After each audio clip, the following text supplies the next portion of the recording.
प्यारे अधिवक्ता साथियों, सभी को हमारा प्यार भरा नमस्कार।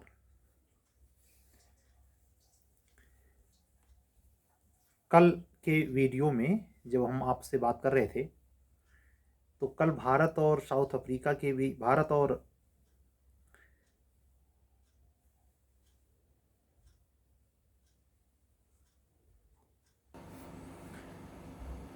और न्यूजीलैंड के बीच की प्रतियोगिता जब संपन्न हुई, भारत फाइनल में पहुंचा।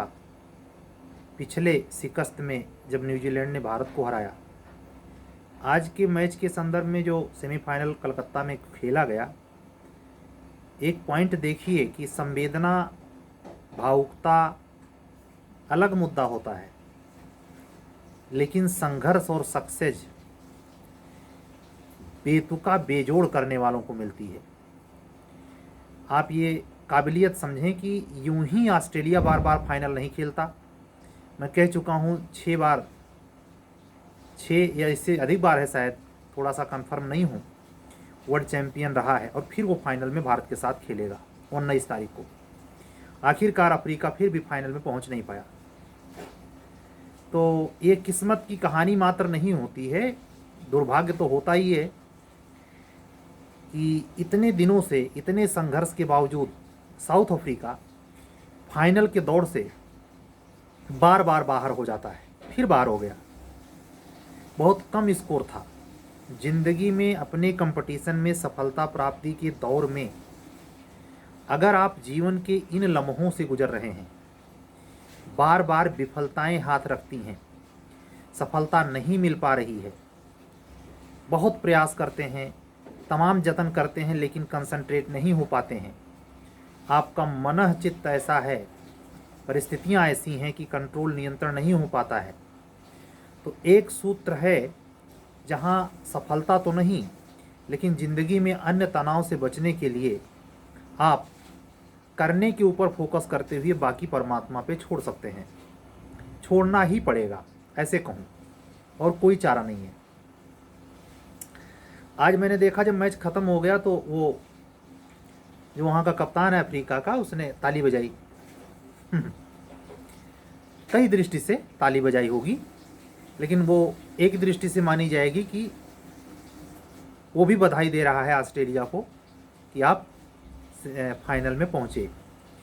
ऐसे जो आपके परिवार में, मित्र में, परिचित में, रिश्तेदारी में ऐसे तमाम लोग हो सकते हैं जो कभी आपका ख्याल नहीं रखेंगे, हालचाल नहीं पूछेंगे, जानते हैं, और उनको परमात्मा ने हर दृष्टि से संपन्न भी बनाया होगा। आप एक चीज़ अनुभव करें लाइफ में, जो जितना ही भौतिक रूप से संपन्न होता जाता है, भीतर से उतना ही वो एक ऐसे आचरण का प्रत्यक्ष प्रदर्शनकारी बन जाता है कि जैसे वो भीतर से कितना दरिद्र होता चला जा रहा है।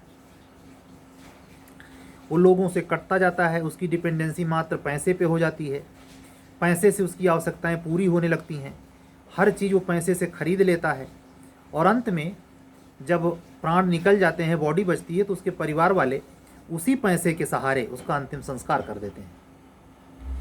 लगभग भौतिकवाद की ज़िंदगी में ये आम बात है, और यही सक्सेस की नई परिभाषा हो गई है। एक ज़माना था जहाँ ये बहुत मायने नहीं रखता था, सरकारी नौकरी बहुत मायने नहीं रखती थी, संबंध मायने रखते थे, प्रेम भाव मायने रखता था, उस प्रकार के मिलनसार स्वभाव की स्थिति होती थी।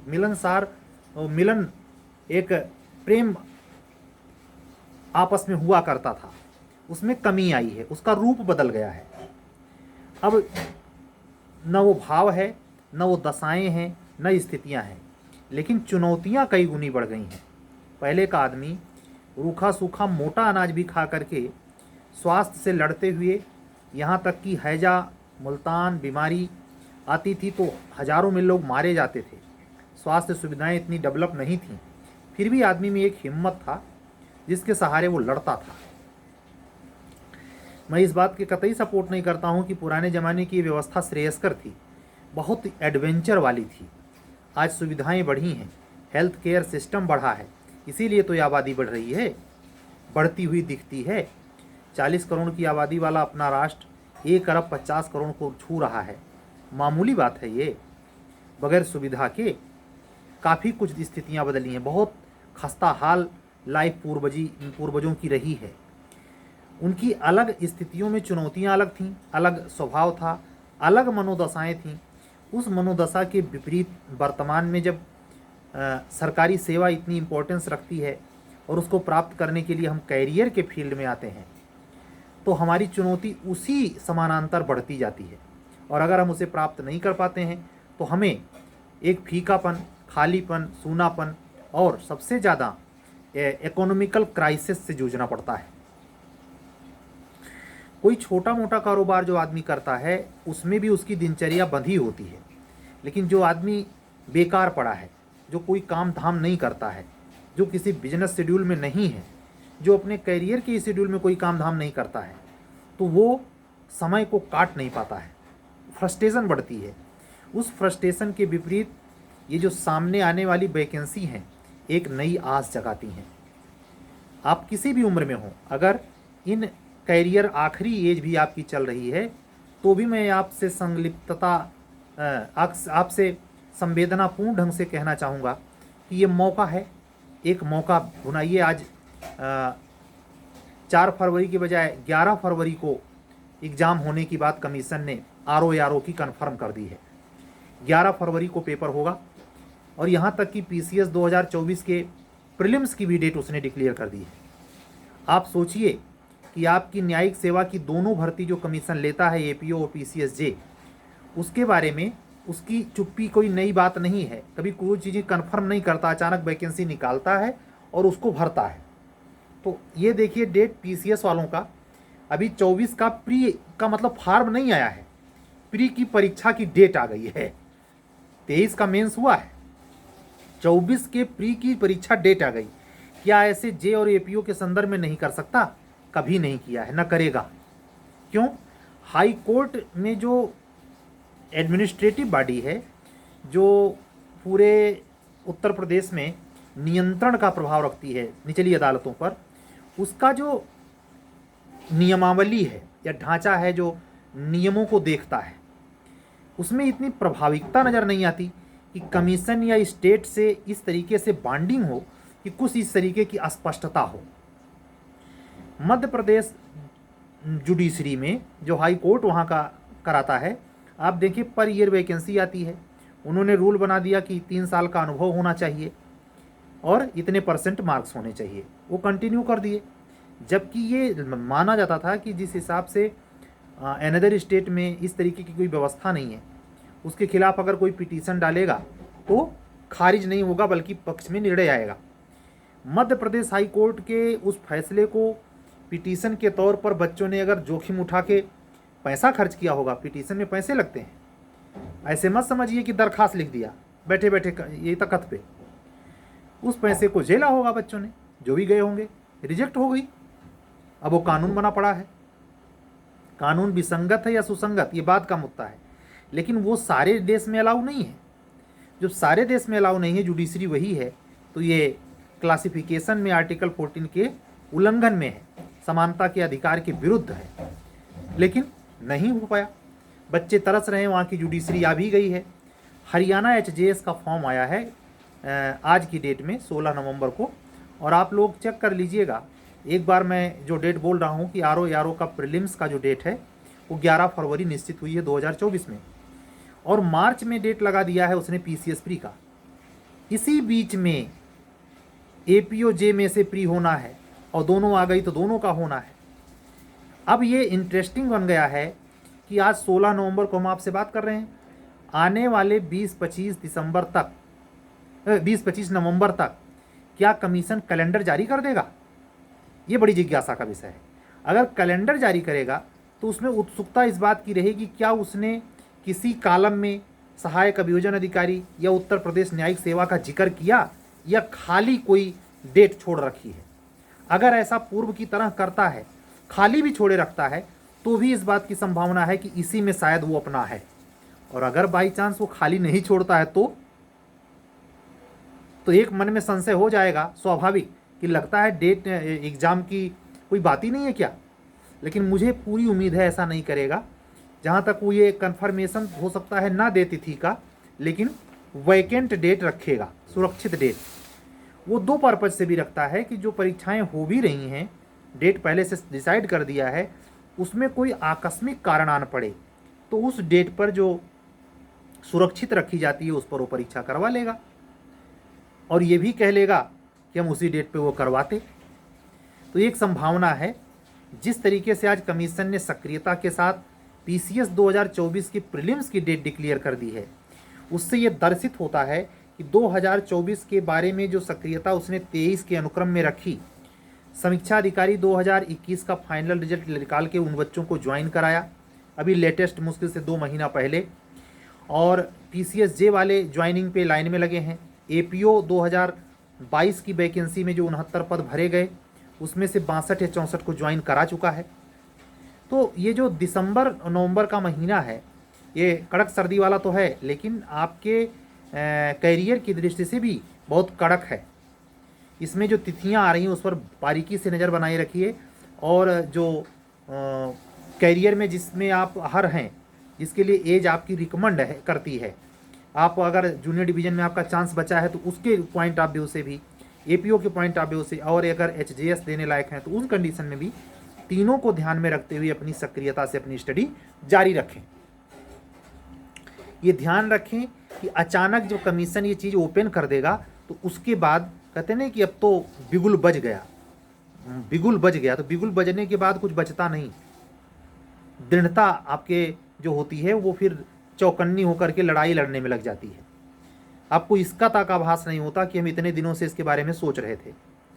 कभी कोई किताब लेना है, कभी कोई उसके संदर्भ में ज़रूरत पड़ गई अचानक कोई भी सामग्री की, तो उसको लेने जाना है, अपनी स्टडी को मेंटेन करना है, तब ये खला खपाट टाइप का मन में बच जाता है कि हम कितना तैयार हैं ये भी पता नहीं चलता। इसीलिए शांत समय में, जब अभी डिक्लेयर नहीं हुआ है, वैकेंसी की सुगबुगाहट मात्र है, उस समय आपकी तैयारी हम कहते हैं कि अपने सेल्फ स्टडी के स्तर पे भी अगर कर रहे हैं तो बेहतर ढंग से ये आत्मसंतुष्टि का भाव स्वाभाविक तौर पे भीतर लाएं कि आपने सिलेबस को कितने हिस्से को ख़त्म किया है। मार्क करते जाएं, जहाँ शेड्यूल बनाया है और शेड्यूल रखा है, ये पढ़ चुका, ये पढ़ चुका, ये पढ़ चुका, ये पढ़ चुका, कोई भी टॉपिक उठाएं तो उसमें सिलेबस के अकॉर्डिंग अपने शेड्यूल को तय करें और उस शेड्यूल को कितना फुलफिल किया, कितने दिनों में, उसका हिसाब किताब रखें। ये मैं कह मात्र नहीं रहा हूँ, इसको अगर नहीं करेंगे तो आप उथला, बेपरवाह, बेतरतीब, मतलब कुछ बच्चे इस तरीके से होते हैं कि जैसे मान लीजिए टेबल पे बैठ के पढ़ने की उनकी आदत है, कुर्सी मेज लगा के बैठे, अब सामने उनके जो किताब खुल गई, संजोग से मान लीजिए दंड प्रक्रिया संहिता रखी है, अब उसी को पढ़ रहे हैं, ना तो कोई शेड्यूल है, फिर थोड़े समय के लिए मन किया लेट गए, आईपीसी वहाँ रखी वो पढ़ने लगे। ऐसे नहीं होता, ऐसे आप कभी भी अच्छे अंक नहीं लाएंगे। अच्छे अंक लाने के लिए दो तरीके की पढ़ाई होती है। एक तो होता है जो सब्जेक्ट उठाया उसको ख़त्म करके दम लेंगे, मैं इसका हिमायती नहीं हूँ। व्यक्तिगत तौर पे आपको 2 सब्जेक्ट रखने चाहिए, जीएस के साथ साथ लॉ पढ़ने की आदत डालिए। जीएस को पर डे पढ़ने में रखिए, 8 खंड होते हैं, आपके लॉ वाले में 8 से ज़्यादा खंड हैं, लेकिन फिर भी जीएस के 8 खंड के लिए आप हर दिन समय दें। मैं क्यों कह रहा हूँ, 250 से 300 सवाल लाके और 500 सवाल जीएस के हल करें, करके तो देखें।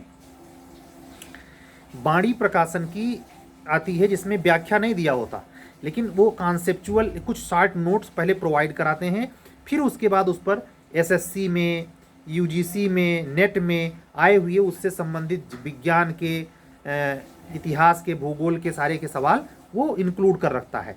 मेरी जानकारी में इतिहास पे तो नहीं था, लेकिन भूगोल पे दोनों खंड में बाणी प्रकाशन है। मैं बाणी का नाम इसलिए ले रहा हूँ कि ये कोई भी बच्चा इफर्टेबल ले सकता है जो बेसिक बुक नहीं पढ़ना चाहता। तो उससे क्या होगा कि एक उसको पढ़ने के लिए शॉर्ट नोट्स भी मिल जाता है और हिंदी मीडियम में, और साथ ही उसमें जो सवाल हैं उसके सफलता, उसके सही होने की गारंटी मैं नहीं देता, क्योंकि अगर आप बगैर पढ़े सोचेंगे, ये माइंड में आ गया कि यही क्वेश्चन हल कर लें, इसी में से आ जाएगा, तो ये गलत फहमी में है आप फिर वही काम कर रहे हैं जो लूसेंट वाला। कुछ लोग लूसेंट खरीद लाते हैं और सोचते हैं इसमें भूगोलो है, विज्ञानो है, सब है, हो जाएगा, कभी नहीं होगा।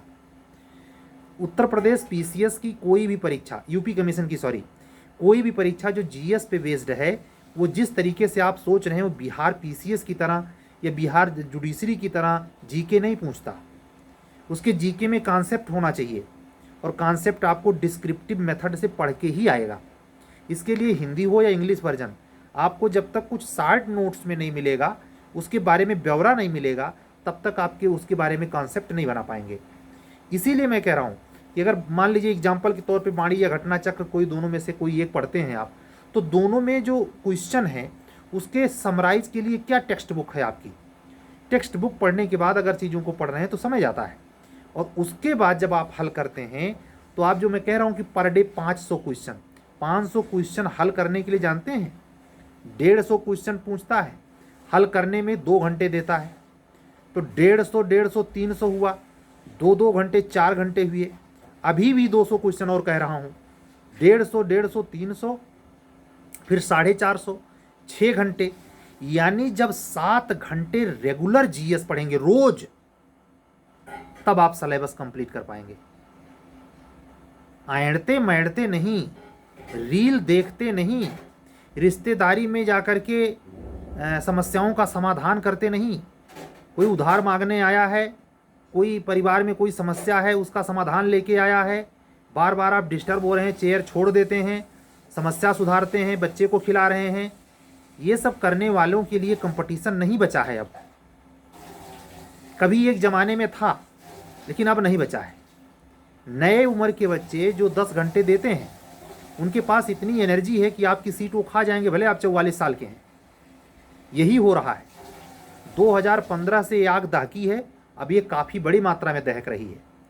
2015 में जो 372 पद आया था एपीओ का, उसमें मेरा अपना व्यक्तिगत डाटा है, कोई सरकारी डाटा मैं नहीं बोल रहा, 35 से 45% सिलेक्शन अंडर 30 एज के अधिवक्ता बंधुओं और बहनों को एज एपीओ मिला। लगातार आने हुए वर्षों में उम्र दराज हमारी एज के आसपास या 35 के ऊपर किसी भी वर्ग में स्टूडेंट, चाहे अधिवक्ता बंधु या बहन, उसके सिलेक्शन पाने के आसार तेजी से घट रहे हैं। एक तो स्वाभाविक कारण होता है, उम्र, अवस्था, परिस्थिति, स्थिति बदल जाती है। दूसरे सबसे बड़ा कारण उभर के ये आया है कि नए उम्र के बच्चों के लिए संसाधन बढ़े हैं। उनको बैठे बैठाए घर पे हर प्रकार की, मेरा ही क्लास, मेरी ही टेस्ट सीरीज में अपने आप को मानता हूँ, जो मैंने 40 साल में पाया है, वो बच्चे ताड़ से ले रहे हैं। और हमसे जुड़ने वालों में रेशियो बता दूँ, जुड़ने वालों में भी 90% लड़के अंडर 30 हैं। बुजुर्ग बहुत नहीं जुड़ पा रहा है। एक तो वैसे खस्ता हाल है, दूसरे उसके पास पैसा नहीं है, तीसरे वो जुड़ने के पहले 77 सवाल सोचता है। 77 सवाल कौन सोचता है? 2 प्रकार के लोग, या तो बहुत पैसा हो या तो बिल्कुल ना हो। बीच वाला नहीं सोचता, उसके पास सोचने का वक्त नहीं है, गला गर्दन पे तलवार लटक रही है। तो ये जो सामने की वैकेंसी है, तीनों जो आपको पाना है, उस वैकेंसी में इस बात के लिए तय कर लीजिए, डू और डाई का सिचुएशन। अगर ये सिचुएशन आपका नहीं है तो फिर आप कहते मिलेंगे मेंस में रुक जाएगा रिजल्ट, हो सकता है प्री में ही रुक जाए। लेकिन मैं तो ये कामना नहीं करूँगा। आपके इस यूट्यूब चैनल से अपने मैं यही कोशिश है कि जो मुझको सुनते हैं, जो मुझको फॉलो कर रहे हैं, उनको निश्चित तौर पर सफलता मिल जाए।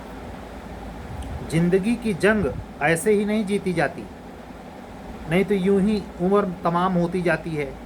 परिस्थितियां हर दिन जटिल रूप लेती जाती हैं और उसका निराकरण अपने हाथ से फिसलता जाता है।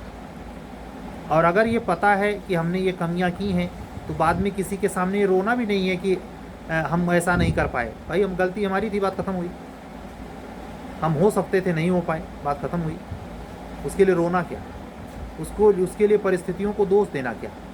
लेकिन जब वक्त है, जब चेत सकते हैं, जब इस बात के लिए मजबूर कर सकते हैं अपने आप को कि आने वाले समय को हम बिल्कुल बदल के रख देंगे, कम से कम उस स्थिति में तो नहीं रहेंगे जिस स्थिति में बाद में इस समय हैं, तो उससे अपने आप को क्लियरेंस करने के लिए ये महत्वपूर्ण समय चल रहा है। फिर भी मैं हर दिन की तरह आज भी दोहरा दे रहा हूँ कि ये वैकेंसी जो आने वाली है, इसके संदर्भ में समय नहीं बचा है। समय रहते अगर आप इसको डिसाइड नहीं करते, तो आने वाले समय में आपके हाथ में आई हुई गेंद वैसे ही छूट जाएगी जैसे अफ्रीका की आई हुई हाथ में गेंद छूट गई। ऑस्ट्रेलिया 10वें नंबर तक नीचे चला गया था, 10वें नंबर से वो फाइनल खेलने आ गया। इंडिया का तो इस बार परफॉर्मेंस बहुत बढ़िया रहा, वो शुरू से उम्मीद बनाए रखा कि वो फाइनल खेलेगा। देखिए सेमीफाइनल के दिन न्यूजीलैंड ने नाक में दम कर दिया था, लेकिन अफ्रीका आज एक बार फिर बाहर हो गया। तो अगर आपको अफ्रीका की तरह लाइफ अपनी बनानी है, साउथ अफ्रीका की तरह, तो मत करिए। हालांकि उसमें कई ऐसे खिलाड़ी ऐसे आए जिन्होंने जी तोड़ मेहनत की। एक ऐसा कोई प्लेयर है कमिंस करके, जो शायद गोल्डन बॉल का पुरस्कार भी जीत जाए। समी उससे लगभग 6 विकेट पीछे हैं। तो कहने का अर्थ ये है कि उस टीम से गोल्डन बॉल का अवार्ड हो सकता है उसे मिल जाए। फाइनल तो खेल नहीं सकता, बाद में उन एक दोनों टीमों के बीच में एक आखिरी मुकाबला होगा, समझ रहे हैं। लेकिन फाइनल जीतने के लिए, जो सक्सेस पाने के लिए, तीनों स्तरीय प्री मेन इंटरव्यू में अपने आप को दृढ़ता के साथ रखने के लिए ये ज़रूरी है कि आप पिछली गलतियों से जो सीखे हैं उससे सीख लेते हुए अपने आप को सुधार लें। सुधारने के लिए कहते नहीं, जब चेतो तब सुबेरा। आज से निर्णय कर लेंगे तो हो जाएगा, नहीं करेंगे तो आपके हाथ से निकल जाएगी बॉल। बॉल परमात्मा सबके हाथ में पहुंचाता है, कौन उसको कमिट कर पाता है, कौन अपने के दुर्भाग्य को खुद मिटा पाता है।